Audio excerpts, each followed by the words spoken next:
Hello, welcome to Peaceful Resource. Peaceful Resource की video में हम एक बार फिर से आपका वेलकम करते हैं। और जैसा कि हम देख रहे थे कि हम अपनी फिजिक्स इन शॉर्ट्स की सीरीज़ को कंटिन्यू कर रहे थे, तो फिजिक्स इन शॉर्ट्स की सीरीज़ को कंटिन्यू करते हुए हमने बेसिक मैथमेटिक्स का एक बहुत ही इंपॉर्टेंट पार्ट जैसे कि डिफरेंशिएशन और इंटीग्रेशन को कंप्लीट कर लिया था। अब आने वाले चैप्टर में जो यूज होने वाला है वो मेरे पास यूज होने वाला है एक बहुत ही इंपॉर्टेंट चीज़, यूनिट एंड डायमेंशन। तो हम यूनिट और डायमेंशन के बारे में बात करना पसंद करेंगे और इसको हम अच्छे से समझेंगे कि यूनिट एंड डायमेंशन होता क्या है। अच्छा, एक बात और है, यूनिट एंड डायमेंशन अगर पूरी फिजिक्स अच्छे से समझ में आ जाए, लाइक 11th और 12th की पूरी फिजिक्स अच्छे से समझ में आ जाए, सारे फार्मूले अच्छे से हमें याद हो, उसके डिराइव्ड रिजल्ट याद हो, तो यूनिट एंड डायमेंशन को थोड़ा एक्सप्लोर करना और आसान बन जाता है।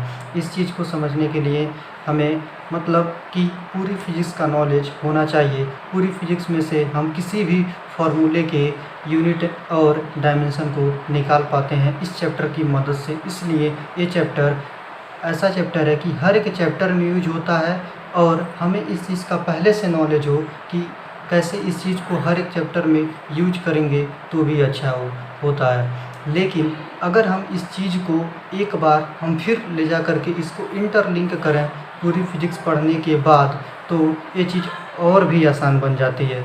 ओके, तो हम कोशिश करेंगे इस सीरीज़ में कि हम यूनिट एंड डायमेंशन के जो अपने बेसिक फंडे हैं उसको क्लियर करें। यूनिट एंड डायमेंशन के जो बेसिक फंडे हैं हम उसको क्लियर करें। ओके, तो हम स्टार्ट करते हैं इस सीरीज़ को, अपने यूनिट एंड डायमेंशन वाले को। और इसमें हम बस बेसिक चीज़ को देखेंगे कि यूनिट एंड डायमेंशन का यूज हम कैसे चैप्टर में करते हैं, और जो भी अपने बेसिक फंडामेंटल चीज़ें हो गई हम इसके बारे में इसमें हम पढ़ेंगे।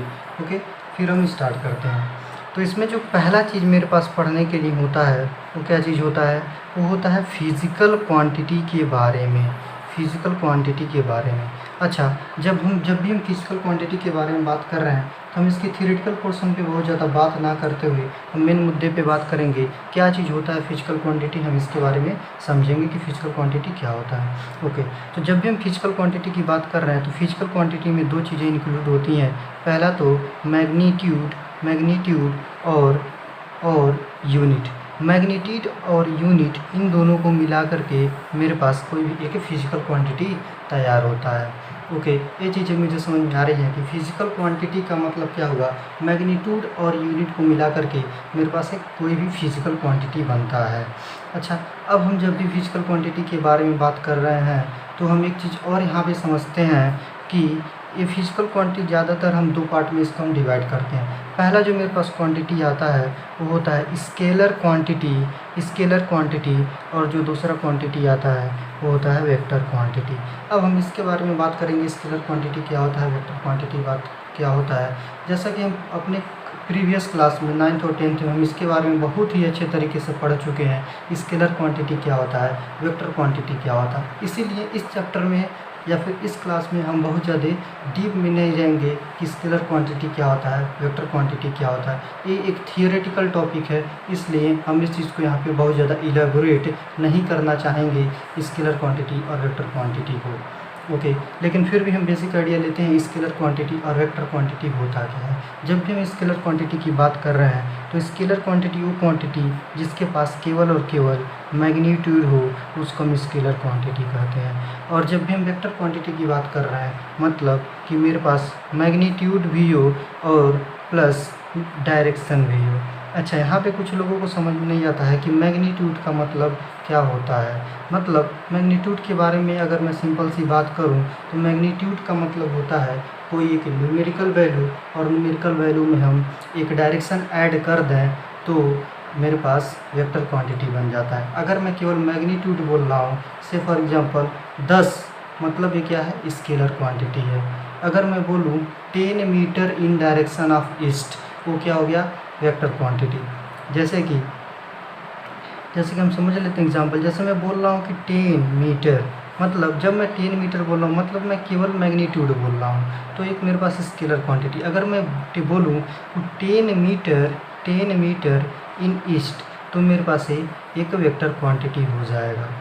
ओके, अच्छा, वेक्टर क्वांटिटी में एक ख़ास बात और है, जो वेक्टर क्वांटिटी होता है तो ये फॉलो करता है algebraic law, vector algebra law को फॉलो करता है। वेक्टर एल्जेब्रा लॉ को ये फॉलो करता है, जो वेक्टर क्वांटिटी होता है। ओके, एक चीज़ और होता है इसमें स्केलर क्वांटिटी वेक्टर क्वांटिटी में जो इम्पोर्टेंट है, इसका एग्जांपल हमें पूछा जाता है कि इनमें से कौन सी क्वांटिटी स्केलर है और कौन सी क्वांटिटी वेक्टर है। तो स्केलर और वेक्टर क्वांटिटी के बारे में हम जैसे जैसे चैप्टर पढ़ते जाएंगे, हम वहाँ पर डिस्कस करते जाएंगे कि ये क्वांटिटी स्केलर है और एक क्वांटिटी वेक्टर है। से फॉर एग्जांपल मैं एक छोटा सा एग्जांपल ले लेता हूँ डिस्टेंस और डिस्प्लेसमेंट का। ओके, डिस्टेंस और डिस्प्लेसमेंट का, जैसे मैंने बोला 10 मीटर, तो ये तो डिस्टेंस है, और 10 मीटर इन ईस्ट डायरेक्शन, ये क्या हो गया, अपने पास डिस्प्लेसमेंट हो गया। मतलब कि जब हम डिस्प्लेसमेंट की बात करते हैं तो हम डायरेक्शन इसमें दिखाते हैं, और जब भी हम डायरेक्शन दिखा रहे हैं मतलब कि ये जो डिस्प्लेसमेंट है ये अपना वेक्टर क्वांटिटी हो जाएगा, और डिस्टेंस जो है ये स्केलर क्वांटिटी हो जाएगा। ओके, मतलब कि ये चीज़ मुझे बहुत ही अच्छे तरीके से क्लियर हो रही है। इसके अलावा कुछ क्वांटिटी के बारे में हम और बात करते हैं इस यूनिट एंड डायमेंशन वाले चैप्टर में। जैसे कि मेरे पास होता है फंडामेंटल क्वांटिटी के बारे में हम बात करते हैं। क्या बात करते हैं? फंडामेंटल क्वांटिटी और derived quantity. Fundamental quantity and derived quantity, इसके भी बारे में बात करेंगे। फंडामेंटल क्वांटिटी और डिराइव्ड क्वांटिटी क्या होता है? तो भाई फंडामेंटल का मतलब क्या? फंडामेंटल का मतलब वो बेसिक है, मतलब ये बेसिक क्वांटिटी है जिसको किसी और क्वांटिटी के ऊपर डिपेंड होने की ज़रूरत नहीं है, ऐसे क्वांटिटी को बोलते हैं हम फंडामेंटल क्वांटिटी। ओके, और डिराइव्ड क्वांटिटी वो क्वांटिटी है जिसको किसी और क्वांटिटी की नीड है अपने आप को एक्सप्रेस करने के लिए, मतलब वो डिराइव्ड क्वांटिटी है। जो डिराइव्ड क्वांटिटी होता है वो डिपेंड होता है, किस पे डिपेंड होता है? फंडामेंटल क्वांटिटी पे। डिराइव्ड क्वांटिटी डिपेंड होता है फंडामेंटल क्वांटिटी पे, डिराइव्ड क्वांटिटी डिपेंड होता है। लेकिन फंडामेंटल क्वांटिटी को डिनोट करने के लिए किसी और क्वांटिटी की ज़रूरत नहीं पड़ती है। लेकिन इसके साथ साथ एक और क्वांटिटी होता है जिसको हम बोलते हैं क्या? प्रैक्टिकल क्वांटिटी, या फिर प्रैक्टिकल क्वांटिटी भी बोल देते हैं। ओके, इसके बारे में हम अभी कुछ समय बात करेंगे, लेकिन इससे पहले हम एक फैक्ट बेस्ड चीज़ें देखते हैं फंडामेंटल और डिराइव्ड क्वांटिटी के बारे में। तो फैक्ट बेस्ड चीज़ क्या है? जैसे हमने बोला फंडामेंटल क्वांटिटी को एक्सप्रेस होने के लिए किसी और क्वांटिटी की ज़रूरत नहीं है, और डिराइव्ड क्वांटिटी को एक्सप्रेस करने के लिए किसी और क्वांटिटी की हेल्प लेनी पड़ती है। मैं अगर एग्जांपल दूँ फंडामेंटल क्वांटिटी में, तो मैं बोलूँगा लेंथ है और टाइम है और मास है। मैकेनिक्स के हिसाब से ये जो क्वांटिटी है ये फंडामेंटल क्वांटिटी हो गई। ओके, अब मैं इस बात को थोड़ा, या फिर इस स्टेटमेंट को थोड़ा कंट्राडिक्ट करना चाहूँगा। क्या क्या चीज़ें इसको देखते हैं। ओके, तो जैसे मैं बोल रहा हूँ कि मेरे पास स्पीड दिया है और मेरे पास टाइम दिया है। ओके, स्पीड दिया है, टाइम दिया है। इस स्पीड और टाइम को मान लीजिए मैं मल्टीप्लाई कर दे रहा हूँ, जैसे स्पीड इनटू टाइम। अब जो चीज़ बन रहा है वो क्या बनेगा? ऑब्वियस वो डिस्टेंस बनेगा। डिस्टेंस बोलूँ या फिर लेंथ बोलूँ? ओके, डिस्टेंस बोलूँ या फिर मैं क्या बोलूँ? लेंथ बोलूँ, बात बराबर है। तो मतलब यहाँ पे हम देख रहे हैं जो डिस्टेंस या फिर लेंथ है वो स्पीड पे भी डिपेंड कर रहा है, टाइम पे भी डिपेंड कर रहा है। अगर मैं दूँ टाइम दे रहा हूँ, टाइम में मुझको पता करना है, और मेरे पास डिस्टेंस है और क्या है? स्पीड है। ओके, तो टाइम जो है ये क्या हो गया? एक तरीके से यहाँ पे डिराइव्ड की तरह काम कर रहा है। मतलब फंडामेंटल और डिराइव्ड क्वांटिटी इस बात पे डिपेंड करता है कि कौन सी क्वांटिटी दी गई है, कौन सी क्वांटिटी नहीं दी गई है। अगर कोई क्वांटिटी दी गई है और उसकी हेल्प से हम दूसरा क्वांटिटी निकाल रहे हैं, मतलब वो जो मेरे पास क्वांटिटी बन रहा है वो डिराइव्ड क्वांटिटी हो रहा है, और जो बेसिक अपना क्वांटिटी दिया गया है वो फंडामेंटल क्वांटिटी होता है। एक तो फैक्ट बेस हो गया, फिर इस स्टेटमेंट को थोड़ा सा कंट्राडिक्ट किया है मैंने। लेकिन अगर मैकेनिक्स के हिसाब से कोई पूछे कि लेंथ, मास, टाइम कैसी क्वांटिटी है, फंडामेंटल या डिराइव्ड, तो हम बोलेंगे कि लेंथ, मास और टाइम एक फंडामेंटल क्वांटिटी है। ओके, इसके साथ साथ अभी हम बात किए हैं प्रैक्टिकल यूनिट के बारे में। प्रैक्टिकल यूनिट क्या होता है? तो जो हम बात कर रहे हैं प्रैक्टिकल यूनिट के बारे में, इस चीज़ को हम थोड़ा सा रिलेट करते हैं स्केलर क्वांटिटी और वेक्टर क्वांटिटी से। ओके, हम बात कर रहे हैं अपने प्रैक्टिकल यूनिट के बारे में, ठीक है। प्रैक्टिकल यूनिट के बारे में तो हम इस चीज़ को रिलेट करना चाहेंगे स्केलर क्वांटिटी और वेक्टर क्वांटिटी से। तो भैया हम स्केलर क्वांटिटी देख रहे थे, वेक्टर क्वांटिटी देख रहे थे, लेकिन डेली लाइफ में यूज़ करने वाला जो एक क्वांटिटी है प्रैक्टिकल क्वांटिटी है। ओके, ये प्रैक्टिकल यूनिट है। तो जब हम प्रैक्टिकल यूनिट के बारे में बात करते हैं तो हम यहाँ पे दो यूनिट के बारे में बात करना पसंद करते हैं। एक तो लाइट ईयर, ओके, और दूसरा हॉर्स पावर। ओके, ये जो दोनों यूनिट है मेरे पास, ये क्या है, एक प्रैक्टिकल यूनिट है, ये पावर की यूनिट है, और लाइट ईयर क्या है, ना कि टाइम की यूनिट नहीं है, याद रखेंगे। ये जो लाइट ईयर है ये डिस्टेंस की यूनिट है, और हॉर्स पावर ये पावर की यूनिट है। ओके, ये डिस्टेंस की यूनिट है लाइट ईयर। मतलब ये जो दोनोों क्वांटिटी हो गए मेरे पास, ये क्या हो गए, ये अपने पास प्रैक्टिकल क्वांटिटी हो गए। इसके अलावा हम कुछ और यूनिट के बारे में बात करेंगे। क्या चीज़ है वो यूनिट, जैसे हम कुछ पढ़ते हैं अपने प्रीवियस क्लास में, एक मेरे पास सीजीएस यूनिट होता है। सीजीएस का मतलब, इसमें हम बहुत ज़्यादा डिटेल नहीं जाएंगे, ये हम प्रीवियस क्लास में बहुत अच्छे तरीके से पढ़ चुके हैं। सीजीएस का मतलब हो गया सेंटीमीटर ग्राम सेकेंड, मतलब सीजीएस यूनिट एक होता है। उसके बाद किसी भी चीज़ को रिप्रेजेंट करने के लिए मेरे पास एक और यूनिट होता है एमकेएस, मीटर किलोग्राम सेकेंड वाली यूनिट, और एक चीज़ और होता है एफपीएस, किसी चीज़ को रिप्रेजेंट करने के लिए। लेकिन जो यूनिवर्सल एक्सेप्टेड है या फिर जो हर जगह एक्सेप्ट किया जाता है यूनिट, वो यूनिट है एसआई, मतलब सिस्टम ऑफ इंटरनेशनल। इस यूनिट को हम हमेशा यूज करते हैं। लेकिन अगर क्वेश्चन में मुझे आंसर देना हो किसी और यूनिट में से, फॉर एग्जांपल मेरे को बोला कि सीजीएस यूनिट में आंसर दें, तो हम इस यूनिट का यूज करेंगे, एमकेएस को यूज कर लेंगे, और फुट पाउंड सेकेंड को यूज कर लेंगे। अब लेकिन जनरली हम एसआई यूनिट का यूज करते हैं ज़्यादातर चीज़ों को रिप्रेजेंट करने के लिए। अब हम थोड़ा सा डायमेंशन के बारे में चर्चा करना चाहेंगे। यहाँ पे डायमेंशन क्या चीज़ होता है। ओके, तो हम यहाँ पे देखने जा रहे हैं डायमेंशन के बारे में। डायमेंशन के बारे में बात करने से पहले एक चीज़ मैं और बताता हूँ, उस चीज़ को मैं डायमेंशन से रिलेट करता हूँ। जो मेरे पास फंडामेंटल यूनिट होते हैं वो मेरे पास 7 बेसिक फंडामेंटल यूनिट होते हैं। ओके, जो 7 बेसिक फंडामेंटल यूनिट होते हैं इसके बारे में हम देखते हैं। तो जो 7 फंडामेंटल यूनिट होते हैं, पहला तो लेंथ होता है। ओके, और एक साइड में डायमेंशन भी लिख दे रहा हूँ कि, और फिर मैं बताऊँगा कि हर एक चीज़ का डायमेंशन कैसे निकाल जाता है। एक तरफ मैं लेंथ लिख दे रहा हूँ, दूसरी तरफ मैं मास, तीसरा जो होता है अपने पास होता है टाइम, चौथा जो होता है इलेक्ट्रिक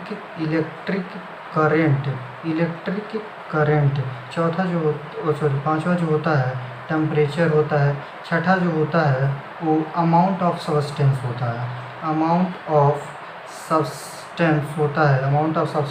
है, और उसके बाद अपने पास होता है ल्यूमिनस इंटेंसिटी। तो जो लेंथ को रिप्रेजेंट करते हैं तो एल, मास को ऐसे रिप्रेजेंट करते हैं एम, टाइम को टी से, इलेक्ट्रिक करंट को एम्पियर से, टेम्परेचर को के से या फिर थीटा से, अमाउंट ऑफ सब्सटेंस को मोल से, लुमिनस इंटेंसिटी यूनिट होती है कैंडल लाइन होती है। ओके, यहाँ पे जब हम बात कर रहे हैं अमाउंट ऑफ सब्सटेंस की यूनिट मोल हो गई, ये तो टेम्परेचर को के या मतलब सेंटीग्रेड से, इलेक्ट्रिक करंट की यूनिट एम्पियर हो गई, टाइम की यूनिट क्या हो गई, टाइम को टी से रिप्रेजेंट करते हैं, और यूनिट क्या हो गई इसकी सेकेंड हो गई, मास की यूनिट किलोग्राम हो गई। एसआई यूनिट में बात करें तो लेंथ की यूनिट जो है ये मीटर हो गई। ये तो इस चीज़ का रिप्रेजेंटेशन है। क्या है ये जो रिप्रेजेंटेशन है वही मेरे पास डायमेंशन है। अच्छा, अगर डायमेंशन फार्मूला मुझे, जैसे मान लीजिए लेंथ का मुझे डायमेंशन फार्मूला लिखना हो, लेंथ का डायमेंशन फार्मूला लिखना हो तो हम एल से इसको लिखाते हैं, और मास को लिखना हो तो एम से लिखते हैं, टाइम को लिखना हो तो टी से लिखते हैं, इलेक्ट्रिक करंट को एम्पियर से लिखते हैं, टेम्परेचर को के या फिर थीटा से लिखते हैं, अमाउंट ऑफ सब्सटेंस को मोल से लिख देते हैं, लुमिनस इंटेंसिटी को सीरी से रिप्रेजेंट कर देते हैं। ओके, मतलब मुझे अगर लेंथ का डायमेंशन लिखना हो तो मैं ऐसे लिख दूंगा, मास का ऐसे लिख दूंगा, टाइम का ऐसे लिख दूंगा। मतलब ये चीज़ें मुझे क्लियर हो रही हैं कि कैसे डायमेंशन लिखा जाता है। अब हम कुछ एग्जांपल लेंगे और देखेंगे कि किसी चीज़ का डायमेंशन कैसे निकाला जाता है। ओके, तो देखते हैं कि डायमेंशन कैसे निकाल रहे हैं। जैसे मान लीजिए हम निकालना चाह रहे हैं फोर्स का, ओके, तो फोर्स का हम निकालना चाह रहे हैं। एक बड़ा सा एग्जांपल लेते हैं, उससे हम ज़्यादातर चीज़ों को रिलेट कर पाएंगे। मुझे मान लीजिए फोर्स का निकालना, तो फोर्स का मुझे फार्मूला पता होना चाहिए। क्या पता होना चाहिए? फार्मूला। तो फोर्स का जो फार्मूला होता है सबको पता है, मास इंटू एक्सीलरेशन जो होता है फोर्स का फार्मूला होता है। तो भाई मास को तो हम एम से रिप्रेजेंट कर दे रहे थे, लेकिन एक्सीलरेशन का मुझे डायमेंशन नहीं पता है। तो अब क्या करें? एक्सीलरेशन का हम डायमेंशन निकालेंगे, ओके। तो एक्सीलरेशन का फार्मूला क्या होता है? एक्सीलरेशन का फार्मूला हम पढ़ेंगे, acceleration is equal to velocity upon time, okay. अब वेलोसिटी निकालना है, तो वेलोसिटी को कैसे निकालेंगे? तो ये जो वेलोसिटी है इसका मुझे डायमेंशन निकालना पड़ेगा और फिर टाइम का निकालना पड़ेगा, ओके। तो जो वेलोसिटी है हम इसका अगर निकालना चाहें तो वेलोसिटी बोल रहे हैं या फिर स्पीड बोल रहे हैं कुछ पॉइंट ऑफ टाइम के लिए, तो स्पीड का फार्मूला क्या होता है? स्पीड इज इक्वल टू होता है डिस्टेंस अपॉन टाइम, ओके। तो वेलोसिटी को बोलें तो velocity is equal to displacement upon time हो जाएगा। तो मान लीजिए यहाँ पे हम displacement upon time into time लिख दे रहे हैं, मतलब कि हम जब निकालना चाहेंगे तो यहाँ पे डिस्टेंस का डायमेंशन एल लिख देंगे और यहाँ पे टी 2 बार है, मतलब मल्टीप्लाई में है, तो टी का स्क्वायर हो जाएगा। अब हम इस वैल्यू को यहाँ पे पुट कर देते हैं, मतलब एम एल अपॉन टी की पावर 2, और जब हम टी की पावर 2 को ऊपर लेके जाएंगे तो बन जाएगा M L T minus 2, okay. ये तो बस ऐसे ही एक एग्जांपल है, थोड़ा सा बड़ा सा एग्जांपल ले लिया इस चीज़ को समझने के लिए किसी चीज़ का डायमेंशन क्या होता है। आने वाले सीरीज़ में हम कुछ और भी एग्जांपल के डायमेंशन निकालेंगे और इस चीज़ को हम एक बार रिकॉल करेंगे, ओके। Thanks for watching. देखिए एक तो बेसिक ट्रिक है, एक तो लाइक और शेयर ठोक दीजिए महाकाल का।